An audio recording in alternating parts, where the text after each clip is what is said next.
አቶ ፋሲል ይህ በእንዲህ እንዳለ ሆኖ እስቲ ወደ ኢራን እንመለስና የኢራኖች አሮጋንትነት ወኢራኖች በእውነት አሻፈሬ ማለት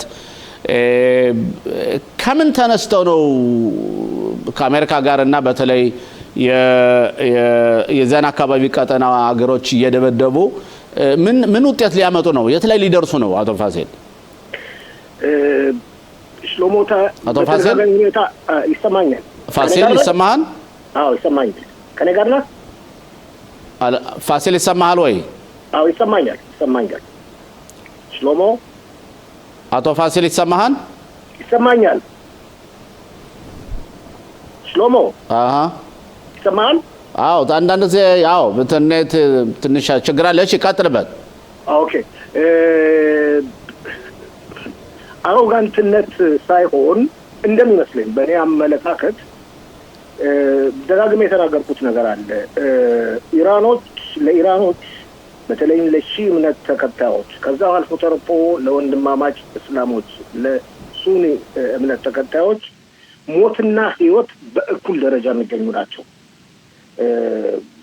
በተፈጥሯችን ብዙ ጊዜ ለመኖር እንፈልጋለን። ከዛ በኋላ ከሞትም በኋላ ምን እንደምንሆን አናውቀውም አይደለም። እነሱ ግን በህይወትም እያሉ በሞቱም ጊዜ እኩል ኑሮ እንደሚኖሩ አድርገው ነው የሚቆጥሩት። ከዚህ በተጨማሪም የስልጣኔ ጉዳይ ነው። ምንም እንኳን በከፍተኛ ሁኔታ የተማሩ ኢራኖች በጣም አዋቂዎች ናቸው፣ ብልሆች ናቸው፣ አዋቂዎች ናቸው። በአጠቃላይ ማለት ይቻላል በከፍተኛ ሁኔታ የተማሩ ያሉበት ሀገር ነው። ብዙ ነገሮችን ማምጣት የሚችል ሀገር ነው። ነገር ግን የሺህ እስልምና እምነት ተከታይ እና እምነቱን እስከ መጨረሻው ግብ ለማድረስ የሚፈልጉ ስለሆነ የሌላ ስልጣኔ ተከታይ ናቸው። እንግዲህ አሁን ያለው ሁኔታ ተጨባጭ ሁኔታ በዓለም ዙሪያ ሁለት ስልጣኔዎች ህዝቦች አይደለም ስልጣኔዎች ሁለት ስልጣኔዎች እየተጋጩ ነው። በጣም በከባድ ሁኔታ እየተጋጩ ነው እና ምንም እንኳን ኃይል ባይኖራቸውም እናሸንፋለን፣ አሜሪካን እናንበረክካለን፣ አሜሪካ ሰልችቷት ያንን ወሽመጥ ጥላ ትሄዳለች የሚል አመለካከት በጭንቅላታቸው ውስጥ አለ። በተለይም አክራሪዎቹ ሽሎሞ ስለስተማጠረ ተመልካቾቻችን በዛሬው ዕለት በእውነት መነጋገሪያ ሆኖ ያለው በአሜሪካና የኢራን ፉክክር ሲሆን ከዚህ መካከልም ሁቲዎች ወይም የየመን ዝንቦች መላቸውም እነሱን አብረው ጉዳዩን በመቀላቀል የአሜሪካ መንግስት በአጠቃላይ አሁን ተመልሰው እንደገና እየቀጠሉ መሆናቸውንና እንደገና የኢራንን ድንበር ሙሉ በሙሉ ዘግተውታል።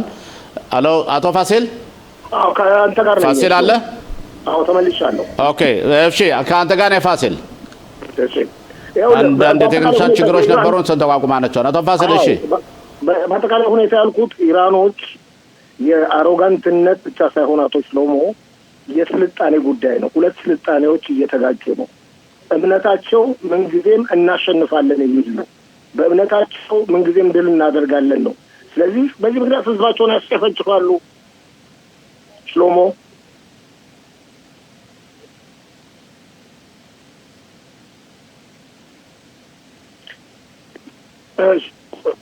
እንግዲህ ያለው ሁኔታ ይመስላል። ያው እየጠበቁ ነው። መልስ እንደምትሰጠኝ ተስፋ አለኝ። ሽሎሞ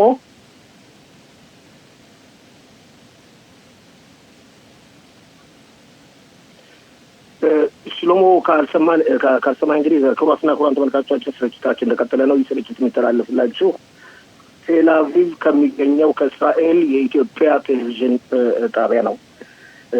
በስርጭታችን ያው ቴል አቪቭ በሚገኘው ስቱዲዮአችን ሽሎሞ ሞላ ይገኛል። ፕሮግራሙን የሚመራው እሱ ነው። እንግዲህ የተለያዩ የቴክኒክ ችግር ያሉብን ይመስለኛል።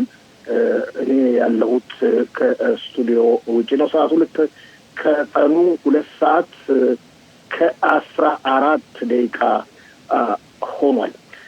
በዘገባው ብንቀጥል ክቡራትና ክቡራን ተመልካቾቻችን ወደ ሀገራችን እንመለስና ክኔሴታችን የስራ ዘመኑን ለማጠቃለል እየተቃረበ ነው። ሐምሌ 17 ቀን ያጠቃልላል ተብሎ ይጠበቃል። ሐምሌ 17 ቀን 2026 ዓ.ም። እስከዛ ድረስ ግን የተለያዩ ህጎችን ለማውጣት ከፍተኛ ጥረት እያደረገ ነው። ይህ ሁኔታም ከፍተኛ ተቃውሞን እያስነሳ ነው። ሽሎሞ ሽሎሞ ከኔ ጋር ነህ? እቀጥላለሁ። ሽሎሞ ከኔ ጋር ስላሉ ስለዚህም የክኔሴት አባላት ያለማቋረጥ ሰሞኑን ስራ በስራት ላይ ይገኛሉ። እያመሹ ድምጽ እየሰጡ ነው። ይህ በዚህ እንዳለ ፓርቲዎች ለጥቅምት 27 ቀን ለሚካሄደው ብሔራዊ ምርጫ አስፈላጊውን ዝግጅት እያደረጉ ነው። ብዙ ጊዜም እንደሌለ የታወቀ ነው። በተለይም ሁለት ፓርቲዎች በዲሞክራሲ መንገድ ተወካዮቻቸውን የሚመሩት ፓርቲዎች የሊኩድና የዲሞክራት ፓርቲ በከፍተኛ ዝግጅት ላይ ናቸው። ጠቅላይ ሚኒስትር ቢንያሚን ኔታንያሁ ከሊኩድ ፓርቲ 8 ግለሰቦችን በስም ዝርዝሩ ላይ እኔ ራሴ በራሴ በፍላጎት ማስቀመጥ አለብኝ ያለ ውድድር ያሉትን ሀሳብ የፓርቲው የህግ ኮሚቴ በትላንትናው ዕለት አጽድቆታል። ሰሞኑ እንደመስለኝ ከሆነ ነገ ምናልባት አጠቃላይ ጉባኤው ወይም ማዕከላዊ ኮሚቴው በመሰብሰብ የጠቅላይ ሚኒስትሩን ሀሳብ ያጸድቃል ተብሎ ይጠበቃል። የሚካሄደው ቅድመ ምርጫ ከፍተኛ ግብግብ እንደሚኖርበት ጥርጥር የለውም። ሽሎሞ አቶ ፋሲል ከኔ ጋር ይቅርታ የቴክኒክ ችግሮች ነበሩን። አሁን እንኳን ተቋቁመናል። የመጀመሪያ የጠየቅኩት ጥያቄ በተለይ መጨረሻ ላይ የአሜሪካና የኢራን ፉክክር በተለይ አሁን ኢራኖች የመልሰው የኢራንን ደንበር መሆኑ ዘግተናል ብለዋል። ትራምፕ በበኩላቸው ከእንግዲህ በኋላ ስምምነቱ የለም ብለዋል። ያ ብቻ ሳይሆን ለነሱ ኮንግረስና ሴናት ደግሞ ጦርነቱ ቀጥሏል ብለው ሪፖርት አድርገዋል። ስለዚህ በኖቬምበር ምርጫ አላቸው እንላለን። የኛ ምርጫ አለ። መጨረሻው ወደዚህ እየሄደ ይመስላል። አቶ ፋሲል የኢራኖች አሮጋንትነት እንደዚህ የጠነከረው ለምን ነው? አቶ ሽሎሞ አሮጋንትነት ላይሆን ይችላል እኮ ብያለሁ። ስልጣኔ ጥያቄ ነው። ሁለት ስልጣኔዎች በከፍተኛ ሁኔታ እየተጋጩ ነው። የምዕራቡ ዓለም ስልጣኔና ሃይማኖታዊ የሺ ወይም የአክራሪ ሱኒ እምነት ተከታዮች ሁለቱ ስልጣኔዎች፣ አንደኛው ዲሞክራሲ ሲከተል፣ አንደኛው ዓለምን ወደ እስልምና እምነት ተከታይነት መለወጥ አለብን፣ የመጨረሻ ግባችን ይሄ ነው ብለው በሚያምኑ አገሮች እንኳን አንድ ብቻ ነች ኢራን ያለችው መካከል የስልጣኔ ግጭት ነው። ስለዚህም እነዚህ አክራሪዎቹ በተለይም የብሔራዊ ጸጥታ ጥበቃ የሚባሉት መሪዎች የሚያስቡት የሚያደርጉት እርምጃ በመንፈሳዊ መሪያቸው የት እንዳለ በማይታወቀውና ትእዛዝ ይሰጣል በሚባለው መሪያቸው ትእዛዝ እናውድም እንጥፋ ነው። እነሱ ቢሞቱም ግድ ያላቸው መስሎ አይታይም። ሌላው ደግሞ ያልኩ ነገር አለች ደግሞ ኢራኖች ሞትንና ህይወትን በኩል ደረጃ ነው የሚያዩት ነው።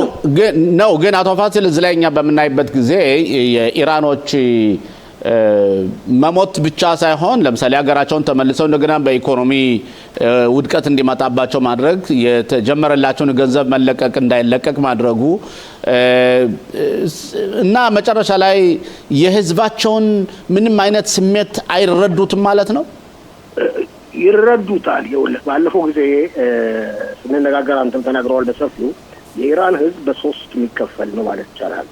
አንደኛ በጣም ሃይማኖት አክራሪው፣ ሁለተኛው ለዘብ ያለ ሃይማኖት ተከታይና ዘመናዊው፣ ሶስተኛው ዘመናዊና የምዕራብን ሀገር ርዕዮተ ዓለም መከተል የሚፈልግ እንዳየው የቀብሩ ስነ ስርዓት ተከታትለዋል። ሽሎሞ እንዳየው ይሄ የመጀመሪያው ክፍል ሃይማኖታዊው ግልብጥ ብሎ ነው የወጣው። ቁጥሩ ቀላል አይደለም። ያም ሆነ ይህ ከአጠቃላዩ ቁጥር ጋር ሲነጻጸር በጣም አነስተኛ ነው። ነገር ግን ስልጣን ላይ ያለው እሱ ነው፣ ሃይማኖት አክራሪው ነው እና መስዋዕትነት ለመክፈል ይሄ ሃይማኖት አክራሪው ሃይማኖተኛ ህዝብ መስዋዕትነት ለመክፈል ምን ጊዜም ዝግጁ ነው። ግን ቢራብ ቢጠማ የወደፊት ዓላማውን ከግቡ ማድረስ ነው የሚፈልገው። ግን አቶ ፋሲል እዚህ ላይ በተለይ መሰረታዊ ችግሩ ትራምፕ እና የትራምፕ የስራ ባልደረቦች በተለይ ኩሽነር እና ሌሎችም አማካሪዎቹ ዊትኮፍ ምናልባት የኢራኖችን አካሄድ አለመገንዘብና ፕሬዚደንቱን አሳስተዋቸው አልተሳሳቱም ብላን። ምክንያቱም የፈረሙበትን ሰነድ በምናይበት በጣም የሚያስቅ ነው። እነሱ አሸነፍን ነው ብለው አሸናፊነታቸውን በአደባባይ መግለጽ ብቻ ሳይሆን እንዲያውም ፕሬዚደንቱን በጣም አውርደው ነው ሲናገሩ የቆዩ። ያን እያዩ ለምን ፈረሙ ነው ጥያቄው። አቶ ፋሲል እኔ የተለያዩ ዜናዎች እንደተከታተልኩት ከሆነ ዘጋቢነት ያቶ ሽሎሞ እንደሚመስለኝ ከሆነ ለኩሽነርና ለዊትኮፍ ካሊባፍና ካራጂ ነው የሚባለው የውጭ ጉዳይ ሚኒስትሩ ሙሉ ለሙሉ ቃል ገብተውላቸዋል። ከነሱ ጋር ነበር ድርድር የሚያደርጉት። ይሄን ነገር ካደረጋችሁ ይሄን ነገር እናደርጋለን፣ እኛ ሰላም ነው የምንፈልገው፣ ሀገሪቱን ኢኮኖሚ ማሻሻል ነው የምንፈልገው፣ ከአሜሪካ ጋር ግንኙነት ማድረግ ነው ውስጥ ለውስጥ እንዳያደርጉ ድርድር አጣጣለ። ያንን ስምምነት ወስደው በሚሰጡበት ጊዜ ለበላዮቻቸው የበላዮች እንዳሏቸው ሲናገሩ ሰምታለሁ። መጀመሪያ አካባቢ ሪፎርሚስቶች ናቸው ስልጣን ላይ ያሉት እያሉ ትራምፕ ራሳቸው ሲፈነጥዙ ነበር አይደል? ስለዚህ ወደዛ ወደ ብሔራዊ ጸጥታ ጥበቃዎቹ እነሱ ናቸው ዋና መሪዎች። በሚሄድበት ጊዜ እነሱ ደግሞ የብሔራዊ ጸጥታዎች ሳይሆን የአብዮት ጋርዶች ናቸው። እነሱ የአብዮት ጋርዶች ደግሞ በጣም አክራሪዎችና አብዮት ጋርዶች በቃ የእስልምና ርዕዮተ ዓለሙ እንዳይቀለበስባቸው የህዝቡን መብት ነፍገው ጨቁነው ኻሜናይንም ሲቀይሱት ነበረ። አሁንም ቢሆን ልጅየውን ይኑር አይኑር በነገራችን ላይ አናውቅም። እነሱንም እየቀየሱ ያሉት እነሱ ናቸው። የጦር መሳሪያ የሚወጉትም እነሱ ናቸው። የሚተኩሱም እነሱ ናቸው። ጎረቤት ሀገሮች የሚተኩሱ እነሱ ናቸው ማለት እንበላቸው እነሱ ናቸው እንደፈለገው። በነገራችን ላይ ሁላችን እንደምናውቀው ለኢራን ራሱን የቻለ ጦር ኃይል አላት፣ ግን በዚህ ድርጊት ውስጥ አይሳተፍም። እነሱ ናቸው ሁሉ ነገር የሚያሽከረክሩት። ስለዚህ ልብ ብለህ እንደሆነ አሜሪካኖች ሲደበድቡ ለምሳሌ በባህር ዳርቻው አካባቢ በሆርሙስ አካባቢ ሲደበድቡት የእነሱን የጦር ሰፈሮች፣ ሚሳይሎች፣ ቦታዎች፣ ራዳሮች የመሳሰሉትን ነው። እነሱ ናቸው ለዚህ ሁሉ ጣጣ መንስኤ የሆኑት እነሱ ናቸው። በተለይም እንደሚመስለኝ ከሆነ አዛዣቸው ጀነራል መሐመድ ዋሂዲ ነው የሚባለው። ለዚህ ድርጊት መጨረሻው የሚሆነው እኔ እንጃ በምን አይነት በስምምነት ካልተዘጋ ሽሎሞ መጨረሻው ኢራን ላይ ጥፋት ሊመጣ ይችላል። እንደዚህ ብሎ እነሱ ግን የሚያስቡት ትራምፕ ሰልችቷቸው ሆርሙስን ወስመጥተው ይሄዳሉ ነው። መጨረሻው ጥፋት ሊመጣ ይችላል። ግን አሁን አሜሪካ ሙሉ በሙሉ ያላትን ኃይል እየተጠቀመች ነው ብለህ ታስባለህ አቶ ፋሲል? በፍጹም እንደ 5% እየተጠቀመች ነው ብዬ አላስብም። ምክንያቱም አንተ ምንም ስንነጋገር ነበር አሜሪካ ጦርነት ላይ መመለስ አትፈልግም። ሙሉ ለሙሉ ጦርነት አትፈልግም። መጨረሻ ላይ ካልሆነ ነገር ልትመለስ ትችላለች። አሜሪካ በአሁኑ ወቅት የዓለምን ዋንጫ አጠቃላይ ፊታችን እሑድ ይፈጸማል። የምትጠባበቀው ብሔራዊ የሚድ ተርም ምርጫው ነው፣ ማዕከላዊ ጊዜ ምርጫውን ነው። ያ እስካልተካሄደ ድረስ ወይም ያም ቢካሄድ አስቀድመው ትራምፕ ማሸነፋቸውን እስካላወቁ ድረስ በዚህ አንዱን ምክር ቤት እንኳን ማሸነፋቸውን ካላወቁ ሙሉ ለሙሉ ጦርነት ላይ መለሱ። እስቲ ለቀሩን 1-4 ይሄ ጉዳይ በግጥ በነገውም ከነገው ላትም እንቀጥልበታለን አቶ ፋሲል፣ በተለይ እኛን ቀጥታ የሚመለከት ጉዳይ ስለሆነ ግን ወደዛ ከይህን እናቆምና ለጊዜው እስቲ ወደ እስራኤል ሀገር ውስጥ የፖለቲካ ጉዳይ ልምጣና በሳምንት ውስጥ ያው ክነሴት ወደ ምርጫ እንደሚወዳ ታውቃለህ። አሁን ክነሴት እያደረጉት የደረጉት ያሉት ህጎች በተለይ ኻሪዲዎችን አካባቢ በተመለከተ ለማታም ያጸደቁትን በመታይበት ጊዜ በእውነት አሁን የፖለቲካ ጉዳይ ሳይሆን አሁን ባለነ ሐሪዲዎቹ ሆነ ታክራሮች ስትል ሞቅ አድርገህ ነው የምታቀርበው። ሞቅ አድርገህ ድምፅህም ይለያል ነው። አሁን ባለንበት ወቅት ይሄ ህግ በእውነት ማህበረሰቡን ይጠቅመዋል ወይ ነው ጥያቄው አቶ ፋሲል። ፖለቲካውን እንተውና ለማን ነው የሚጠቅመው? ለማን ነው የሚጠቅመው? በተለይ የሊኩድን ፓርቲ አይጎዳውም ወይ? ምርጫ በሚሄዱበት ጊዜ በጣም የህዝብ ቁጣ አለ። ተው የግራ ክንፍና ማዕከል የሚሉትን ተው፣ ራሳቸው ከቀኝ ክንፍን በጣም ይቃወማሉና እንዴት ነው የምታየው አቶ ፋሲል? በእውነት ኦኬ፣ በሰፊው ከኔ በኋላ ጸጋ የክኔስት አባል ዶክተር ጸጋ ስለምታነጋገር በሰፊው ትንተና እንደምትሰጥህ ባለሙሉ ተስፋ ነኝ። ግን ከዛ በፊት እንዳልከው በአጠቃላይ ሁኔታ እንዳልከው የሊኩድ ፓርቲ ሊጎዳል። በአጠቃላይ ሁኔታ እንዳልከው ሁሉም ያውቃሉ። የሊኩድ ፓርቲ አባላት፣ ደጋፊዎች በሙሉ ብሔራዊ ውትድርናን በሰፊው የሚያገለግሉና በከፍተኛ ሁኔታ መስዋዕት የሚከፍሉ ናቸው። ግን ነገሩን ለማርገብ ለመስማማት ከፍተኛ ጥረት እየተደረገ ነው። አሁን የሚደረግ የቀረበው ህግና የጸደቀው ህግ ለይስሙላ የተደረገ ነው። ውስጡ ምንም ነገር ፍሬ የለውም። ምንም ነገር ሊያገኙ አይችሉም።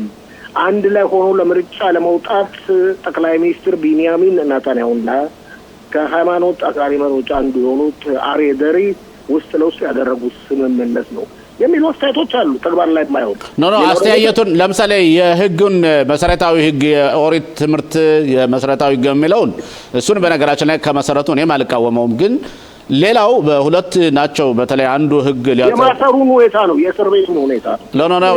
ለምን ነው የሃይማኖት የሚማሩ ወጣቶች ውትድርና መሄድ ሲገባቸው እነሱ ከወንጀል ነፃ እንዲሆኑ የኔ ልጆች አንተ ልጆች የወንድሞቻችን ልጆች ግን ውትድርና ካልሄዱ እነሱ ይታሰራሉ እና ይሄ በነገራችን መጨረሻ ላይ ከፍተኛ ፍርድ ቤቱ ሄዶ ህግ እንትን ይላል ውድቅ ይደረጋል። አቶ ፋሲል መዝግቤን የምልህንና ለምን አስፈለገ ነው ጥያቄው። አንደኛ ውድቅ ቢሆንም ልብ በል ሽሎሞ፣ እንደኔ አመለካከት የሊኩድ ፓርቲ ውድቅ ቢሆንም ችግር የለበትም በዚህ ነገር ላይ ውድቅ ቢሆንም ያለ ደንብ ነው በአገሪቱ ህግ። ክኔሴት ይደነግጋል። ጥያቄ ካሉ ለከፍተኛው ፍርድ ቤት ይቀርባል። ዋናው ዓላማ አሁን በፖለቲካ ሁኔታ አንድ ላይ ተሳስረው ሳይለያዩ ምርጫ ላይ የመውጣት ጉዳይ ነው። ተሳስረው ምንም በማከላቸው ልዩነት ሳይኖር ከምርጫው በኋላ ጠቅላይ ሚኒስትር ማንን ትፈልጋላችሁ በሚባልበት ጊዜ ሙሉ ለሙሉ ይህ አንድ ላይ ያለው ቡድን ሙሉ ለሙሉ ጠቅላይ ሚኒስትር ቢንያሚን ኔታንያሁን እንዲደግፍ የተጠነሰሰ መንገድ ነው መስሎ የሚታየኝ። አንተ እንዳልከው ከፍተኛው ፍርድ ቤት ሊወርቅ ይችላል እና ስለዚህ ይህ የፖለቲካ ጨዋታ ነው። የመከፋፈሉን ሁኔታ እርስ በርሳቸው ለመክታት የተደረገ ጥረት ነው። ያው በነገራችን ላይ አቶ ፋሲል መጨረሻ ላይ እኔ እንደማይሰው ከሆነ ከፍተኛ ፍርድ ቤቱ ይህን ህግ ከጣሰው እነሱ ተመልሰው ህጉ ተጥሷን ከፍተኛ ፍርድ ቤቱ በማያገባው እየገባ እየተባለ ከፍተኛ ፍርድ ቤቱም ለመወንጀልና ለመውቀስ የሚደረግ የፖለቲካ ሂደትም ነው እኮ ያለ ተጨባጭ ሁኔታ ነው። ከፍተኛው ፍርድ ቤት ጣልቃ ከገባ ትክክል አይደለም የሚል እምነት ካላችሁ ምክንያቱም ህጉ መድሎ የሚያደርግ ሰውነ አንድ ህግ በምትደነግበት ጊዜ የሆነ ግሩፕ መርጠህ ከወንጀል ነፃ እንዲሆን የሚል ህግ የለም። በነገራችን ላይ የክነሴት የህግ አማካሪዎች በከፍተኛ ደረጃ እየተቃወሙ ነው ያሉት። ትክክል አይደለም እያሉ ማለት ነው። አውቃለሁ፣ ግልጽ ነው ማለት ሳይሆን በአጠቃላይ ሁኔታ ዓለምንም ስምምነት ላይ እንዲደረስ የሚፈልጉት አለ ሊኩድ ፓርቲ። ብዙ ጊዜ የለንም እኔ ብዙ መናገር አልችልም እንጂ አንደኛ በትምህርት ላይ ያሉት እንዳይነኩ፣ ከትምህርት ውጭ ያሉት እንዲነኩ እንዲያዙ የሚደረግ ጥረት መሆን አለበት።